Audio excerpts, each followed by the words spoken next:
Tamar's heel caught the edge of something that should not have been there. She pitched forward. Her hand shot out and found the table edge in one clean movement. She steadied, straightened, did not stumble, did not make a sound. She turned. Han Suyin was looking at her nails, expression completely blank, like the previous 3 seconds had not happened. Then without looking up, Suyin said it, quietly, loud enough for the 4 people nearest her to hear every word. Careful. Some people aren't used to walking in rooms like this. Soft laughter, knowing glances, the particular cruelty of a room that has decided to find something amusing.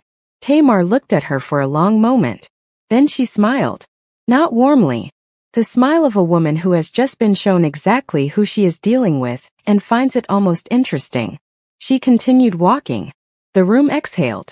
But that was not the moment that changed everything. That came later. When Suyin stood up. When her hand moved. When Tamar's hand moved faster. The slap came fast. Faster than most people in that room could track. Tamar's hand moved faster.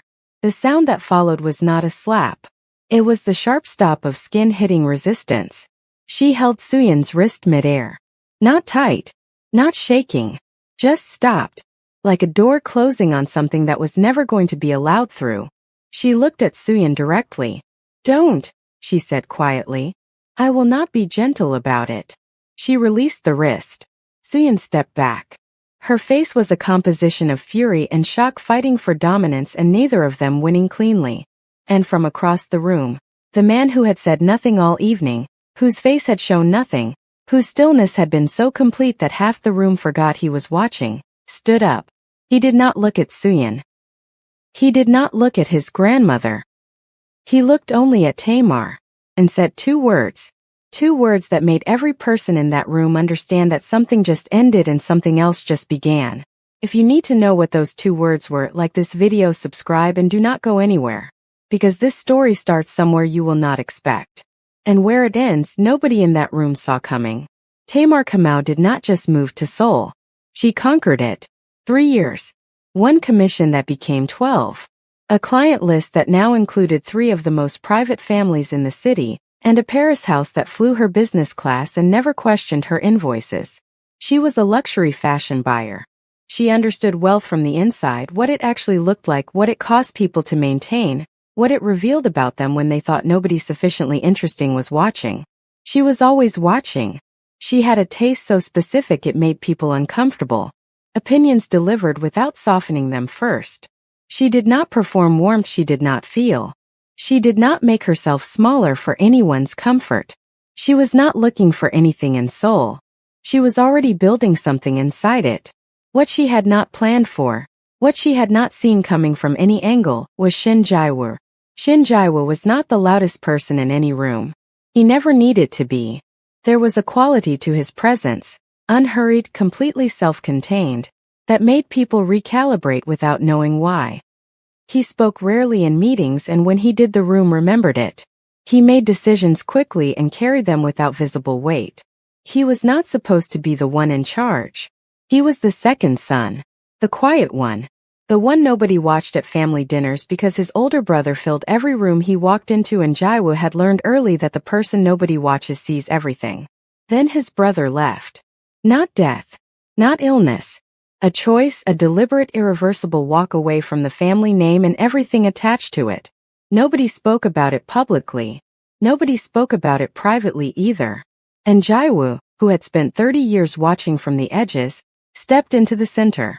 That was 5 years ago. Nobody questioned it twice. He had one rule about his personal life. It stayed personal. Nobody had found a reason to challenge that rule. Until a woman rearranged his building without asking and told him he could put it back when she was done. Tamar was styling a private fashion preview on the rooftop of a building his company owned. He arrived unannounced. He often did when he wanted to see something without being prepared for. His building manager met him at the elevator looking quietly distressed. He walked in. She had moved everything. Furniture repositioned. Lighting redirected. One entire wall covered in a dramatic fabric installation that transformed the space completely. His building manager was suffering in silence. Jaiwa stood in the doorway, looked at it for a long moment. You moved everything, he said. Everything was in the wrong place, she said without looking up from the rail she was adjusting. This is my building. And this is my preview. When it is over you can put it all back. He looked at her. She still had not looked at him. She was adjusting the fall of fabric on a hanger with the focus of someone for whom 2 centimeters was the difference between right and wrong. He told his building manager to leave. He stayed for some minutes. He asked 3 questions, all of them intelligent, none of them about the furniture. When she finally looked at him directly, he was already looking at her with the expression of someone who has just found something they did not know they were looking for. Before he left, he said, "The wall covering. What is it?" She told him. He nodded. Left. He sent a message the next morning asking if she needed the space for a second day. She said yes. He came back. By the 4th visit they were arguing about space and intention and what a room was supposed to make a person feel. She said a room should tell people the truth about who they are. He said most people could not handle that. She said that was their problem, not the rooms. He came back again. And again and again. On one of the visits, the arguments had become something else entirely. He pursued her the way he did everything, without announcement, without performance, with a consistency that accumulated into something undeniable. He showed up. He remembered things she said in passing. He revised his assumptions when she gave him better information and never made a performance of doing it. She fell for him slowly. Not for his power. Not for his name. For the quiet way he chose to be present when he had absolutely no obligation to be. One evening she asked him, "Why me? You could have anyone in this city." He looked at her. "Everyone performs for me," he said. "You just work. Like I am not there. Like my name means nothing." "Your name means something," she said. "I just don't need it." He almost smiled. Exactly. That was when she knew this was real. But real did not mean easy. His world was built on hierarchy, tradition, and the kind of power that demanded absolute loyalty. And at the center of that world sat one person whose word had been law for 6 decades. His grandmother, Shin Bakja, 81. The true head of the Shin family regardless of what the official structure said. She had built the family's social foundation over 6 decades through absolute patience, and the particular ruthlessness of someone who understood that power maintained quietly outlasted power displayed loudly. She did not raise her voice. She did not need to. She had one agenda where her grandson was concerned. Han Suyin. From one of Seoul's most established families. Beautiful in the way that has been maintained and curated rather than simply given. She had dated Jaiwoo for 3 years. The grandmother had never stopped believing they would end up together. Suyin had never stopped believing it either. She had spent 2 years being patient, watching, waiting for the moment to present itself. When Bakja found out about Tamar, she said nothing for 2 weeks. Then she called Jaiwoo. "I am hosting a family gathering," she said. "You will bring her." It was not an invitation. Jaiwoo told Tamar that evening. They were at her apartment. She was reviewing samples. He was sitting across the room watching her work the way he had started doing. Present, unhurried, choosing to be there. "My grandmother wants to meet you," he said. She looked up. That sentence has never meant what it sounds like it means. "No," he agreed. "Is it a test?" He was quiet for a moment. "Everything with my family is. And if I don't pass?" He looked at her directly. "You will." She studied him. "You seem very certain." "I am," he said. Simply. Like it was a fact he had known for a long time and saw no reason to elaborate on. She went. The family home was in Songbuk-dong. Traditional. Immaculate. The kind of house that announced several generations of quiet power without a single unnecessary detail. Tamar arrived with Jaiwoo. She had dressed with the precision of someone who understood that clothing was a language. Not performing deference, not performing rebellion. Simply being completely and unapologetically herself. The room was full. Extended family. Close associates. The full weight of the Shin dynasty assembled in one space. Bakja received her with perfect courtesy. The kind colder than open hostility because it gives you nothing to push against. sharp eyes that took complete inventory in the first 30 seconds. The gathering began. Conversation flowed in Korean, shifting to English only when necessary. Tamar understood more than they assumed.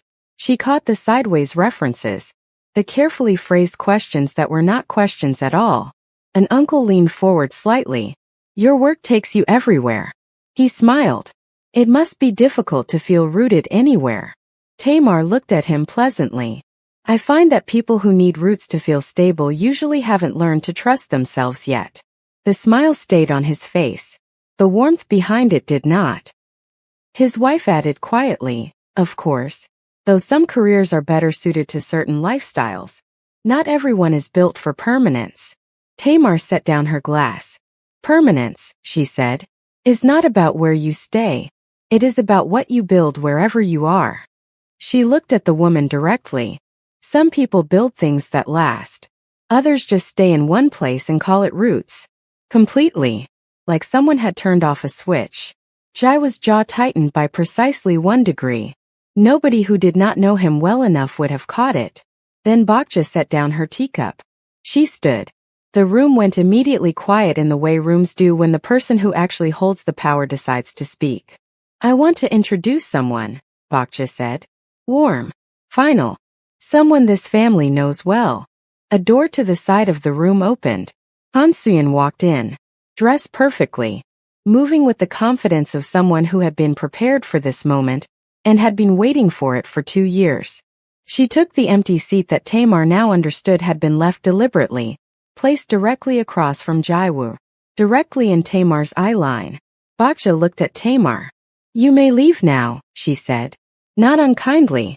With the absolute certainty of someone who had already decided how this evening ended. Your presence here was a misunderstanding. The room held its breath. Every eye moved to Tamar.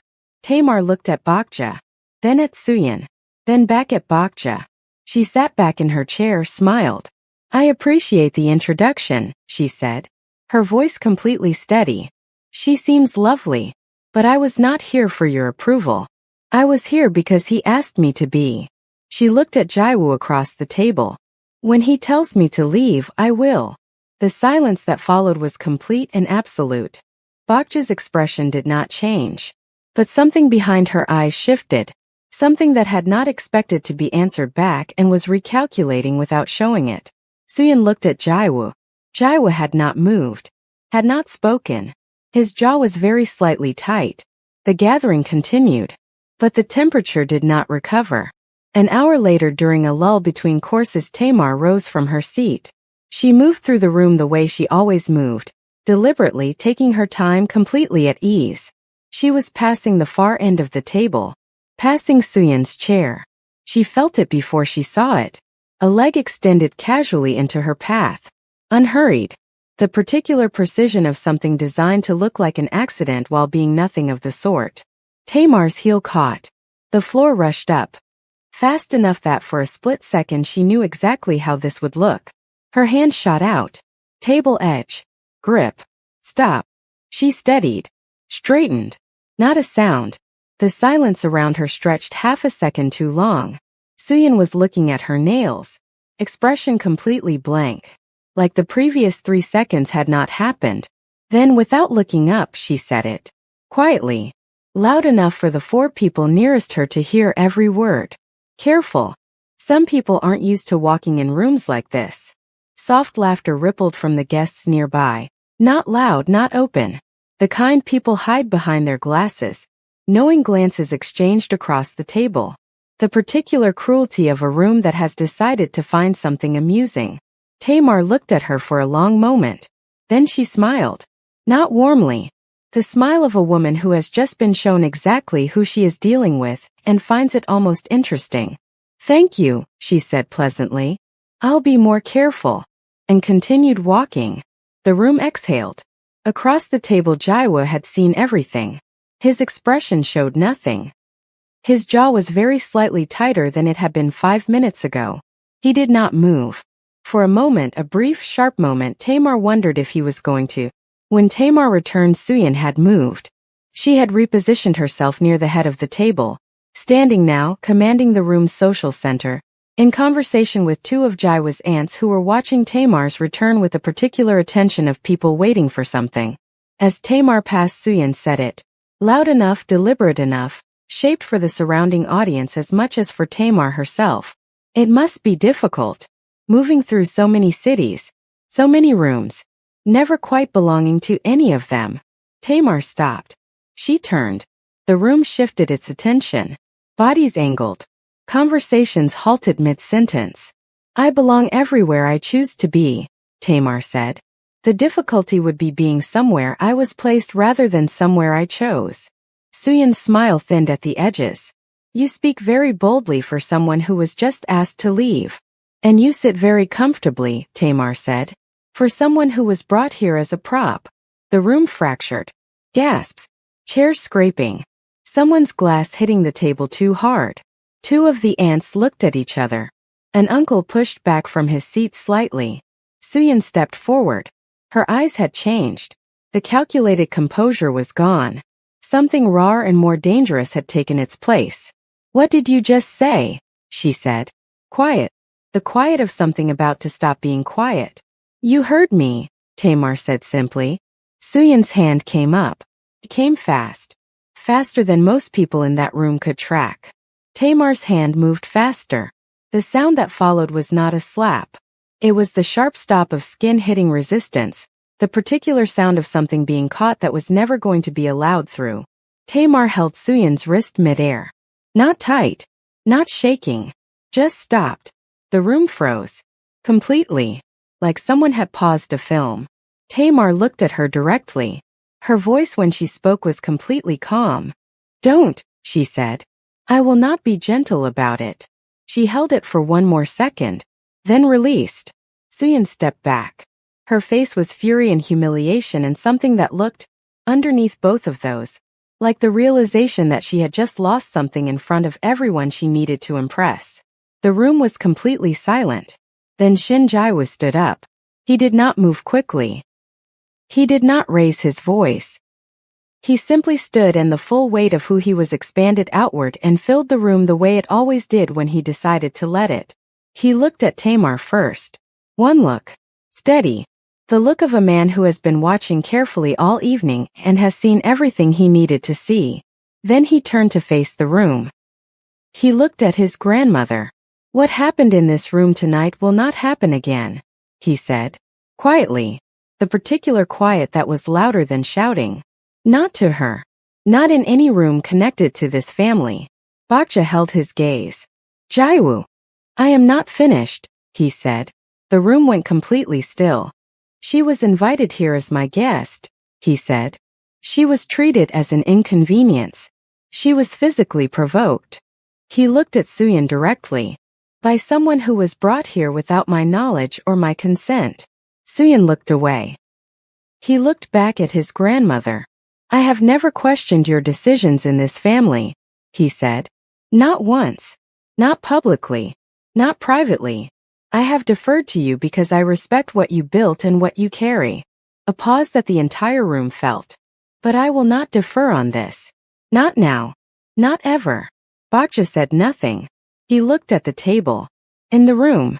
At the people who had watched all of this and said nothing. You don't get to invite her into this room, he said.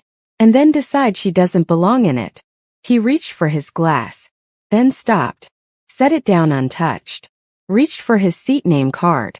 The small folded card that had been placed at his setting. His name, his title, his position at this table. He picked it up. Set it face down. And turned from the room. He crossed the floor to Tamar. Offered his arm. She looked at him for a moment. Then took it. They walked toward the door. Voices broke behind them. Chairs scraped. Someone called his name.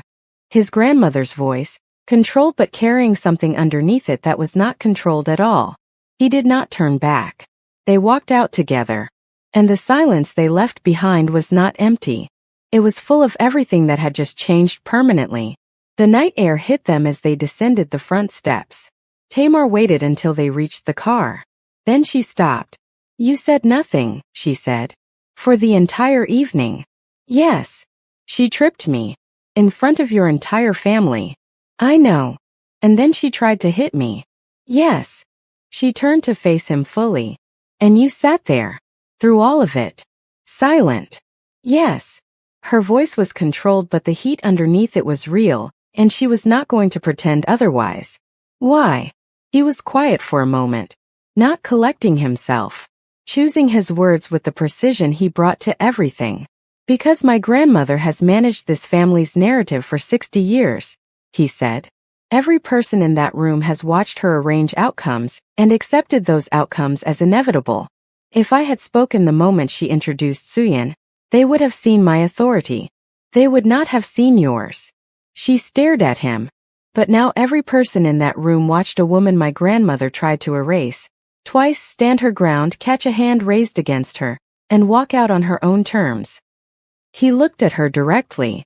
I did not stay silent because I had a plan. I stayed silent because I already knew who you were. I have always known.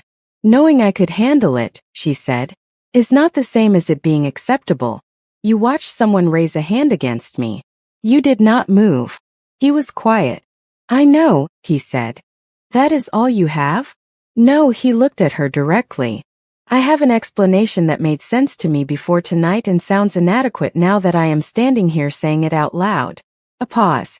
I cannot make what happened in that room right with clever words. I watched you get humiliated in my family's home. In a room I brought you into. That is on me regardless of what I believed about your strength. She stared at him. She had expected justification. Strategy. The careful construction of a man who always had an answer. She had not expected that. Don't do it again, she said finally. I won't, he said. I mean that. She looked at him for a long moment. The anger was still real. But underneath it something had shifted slightly. Not forgiveness. Not yet. Just the particular feeling of being seen by someone who is not trying to manage you.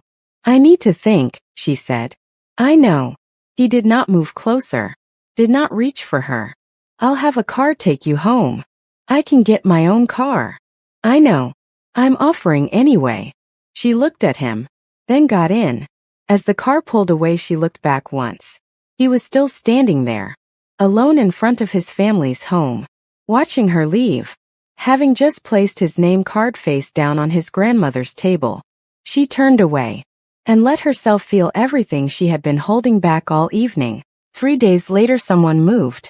The person contacted 4 of Tamar's most significant clients in Seoul through intermediaries. Carefully worded suggestions that Tamar's professional judgment could not be trusted, that her personal entanglements had compromised her discretion, that working with her carried reputational risk. 2 clients paused their commissions pending review. Tamar found out on a Tuesday morning. She did not call Jaiwoo. She handled it herself first. She went to each client personally, presented her portfolio, her track record, her complete professional documentation going back 3 years. She was warm and specific and completely undefensive because she had nothing to defend. She won both back within a week. The third was different. This client had received something specific. A photograph taken without her knowledge of her and Jaiwoo together at a private event. The implication attached to it was clear and deliberate, that she was using her relationship with the Shin family to leverage business she had not earned on her own. That was the line. She called Jaiwoo that evening. Someone sent a photograph to one of my clients, she said, with a specific implication. He was quiet. Which client? She told him. I'll handle it, he said. I handled the others myself, she said. I want you to know that. A pause. Something in his voice when he responded was not surprise. It was the particular quality of someone whose expectations have been confirmed. I know, he said. That is not a surprise to me. This one is different. The photograph came from inside the gathering. Someone had access. Another pause. Longer this time. I know who, he said. He went to see Suyin first. She received him with the composure of someone who had prepared for this visit. He sat down without being invited. The clients, he said. The photograph. It ends today. Her chin lifted. I don't know what you're referring to. Yes, you do. She was quiet for a moment. Then something shifted in her expression. Not guilt. Something closer to confusion. I did not send a photograph to anyone, she said. He looked at her steadily. He had learned to read people the way other people read text. What he saw on her face was not the composure of someone caught. It was the genuine confusion of someone being accused of something they did not do. He left without another word.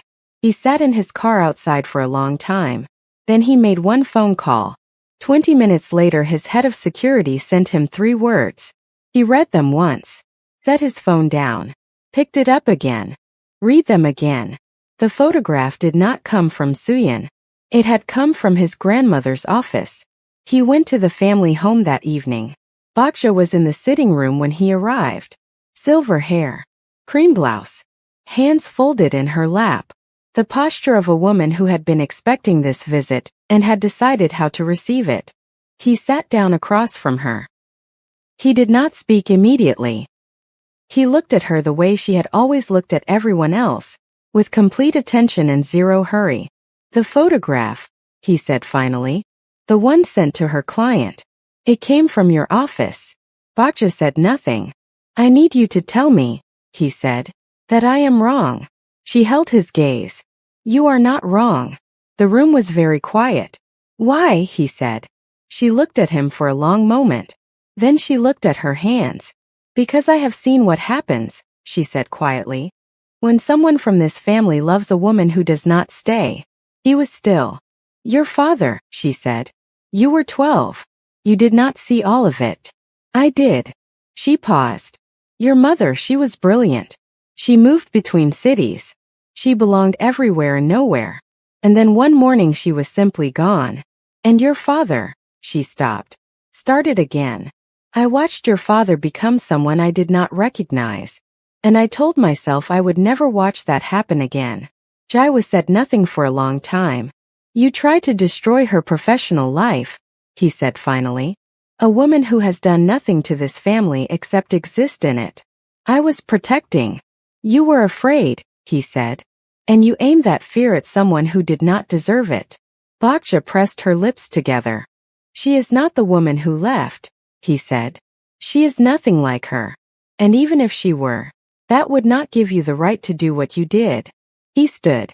You will not contact her clients again, he said. You will not involve yourself in her professional life in any capacity. And you will sit with what you chose to do until you understand what it cost. He walked to the door, then stopped.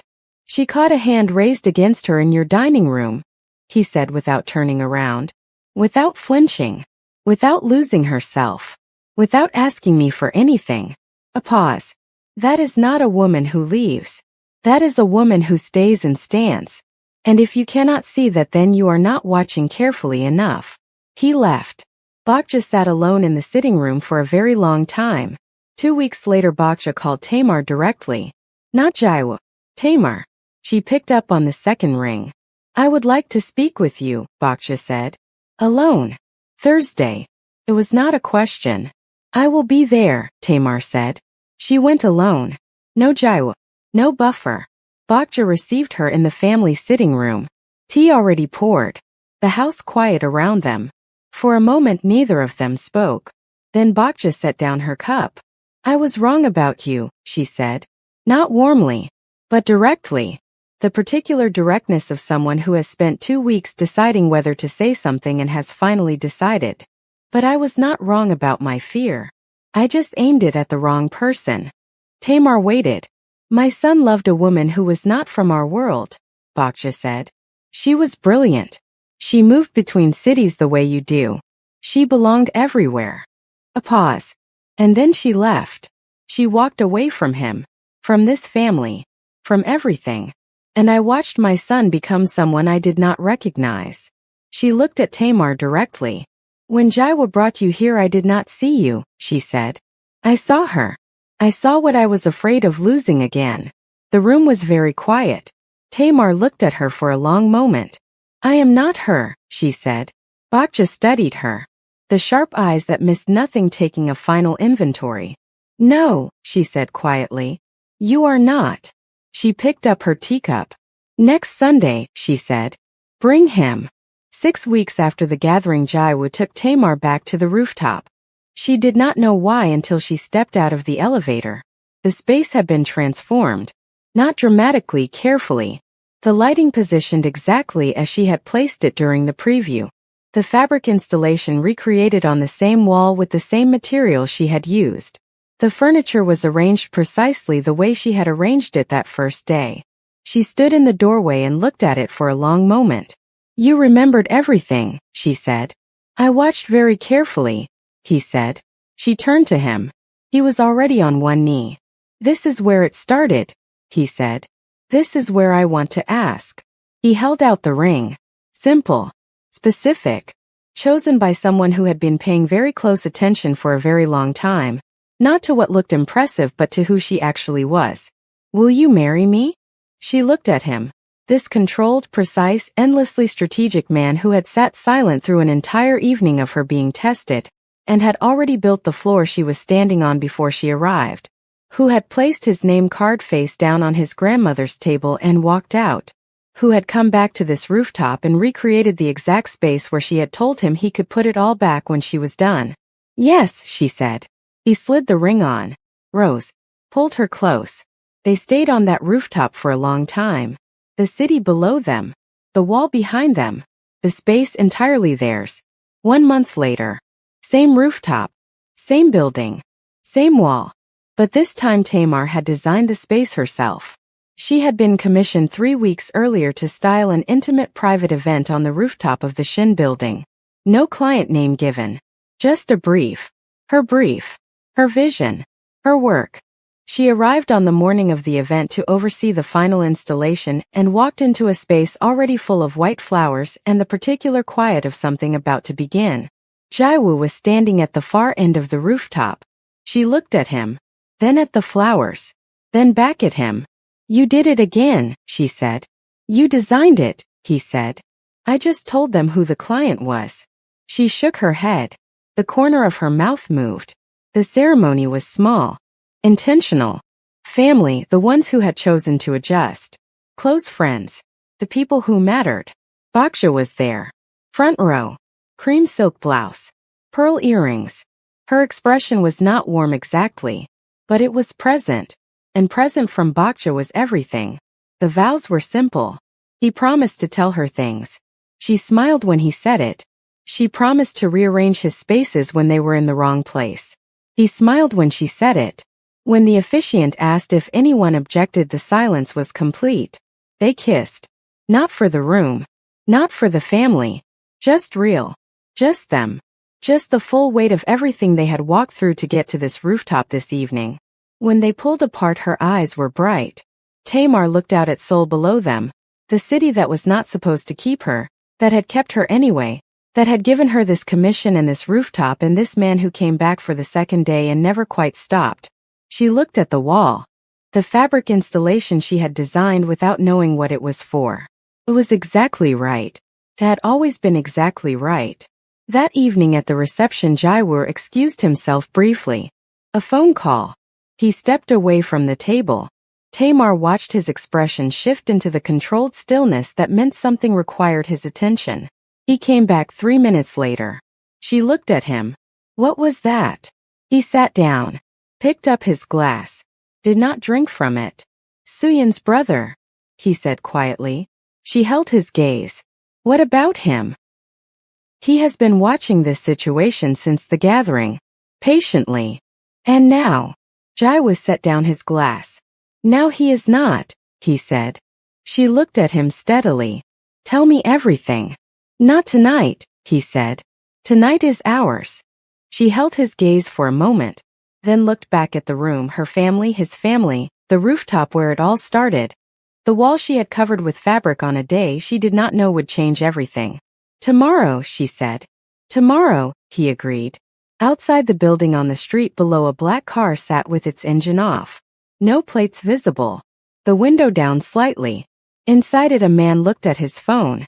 On the screen, a photograph. Tamar and Jaiwoo on the rooftop. The ceremony. The kiss. The wall behind them. He sent it to one contact. 3 words. "It has begun." If this story held you from the very first second to this very last line, you already know what to do. Like this video and subscribe. Drop a comment telling me, was it the trip, the wrist catch, or the moment he placed that name card face down and walked away that told you Jaiwa was never going to let her go? New videos keep coming your way. Share this with someone who needs to watch it. Turn on your notifications. Thank you for watching. I will see you in the next one.